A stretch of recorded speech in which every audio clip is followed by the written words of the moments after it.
উত্তর মেরুর তাপমাত্রা দ্রুত বাড়ায় বরফ গলে নতুন সমুদ্রপথ ও সম্পদ উত্তোলনের সুযোগ তৈরি হচ্ছে। এতে গ্রিনল্যান্ড কৌশলগতভাবে অত্যন্ত গুরুত্বপূর্ণ এলাকায় পরিণত হয়েছে। বিশেষজ্ঞরা বলছেন 2040 সালের মধ্যে সুমেরুর বরফ গ্রীষ্মে প্রায় সম্পূর্ণ গলে যেতে পারে। এর ফলে এশিয়া থেকে উত্তর আমেরিকায় একটি নতুন সংক্ষিপ্ত নৌপথ খুলে যেতে পারে, যা বাণিজ্য, জাহাজ চলাচল ও সামরিক কৌশলে বড় প্রভাব ফেলবে। গ্রিনল্যান্ডে যুক্তরাষ্ট্রের সামরিক উপস্থিতি দ্বিতীয় বিশ্বযুদ্ধ থেকে রয়েছে। ডেনমার্ক স্পষ্ট করেছে যুক্তরাষ্ট্র চাইলে আরও সেনা মোতায়েন করতে পারে, তবে ট্রাম্প প্রশাসন মালিকানা নেয়ার বা অন্তত একচেটিয়া সামরিক প্রবেশাধিকারের দাবি করছে।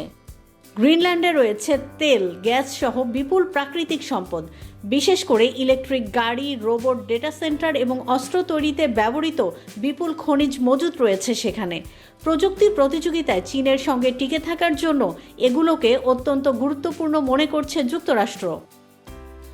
এছাড়া বরফ গলে যাওয়ার ফলে ভবিষ্যতে আর্কটিক অঞ্চলে রাশিয়া ও চীনের প্রভাব বাড়তে পারে বলে আশঙ্কা করা হচ্ছে, যা ঠেকাতে গ্রিনল্যান্ডকে নিয়ন্ত্রণে রাখা জরুরি বলে মনে করছে ওয়াশিংটন।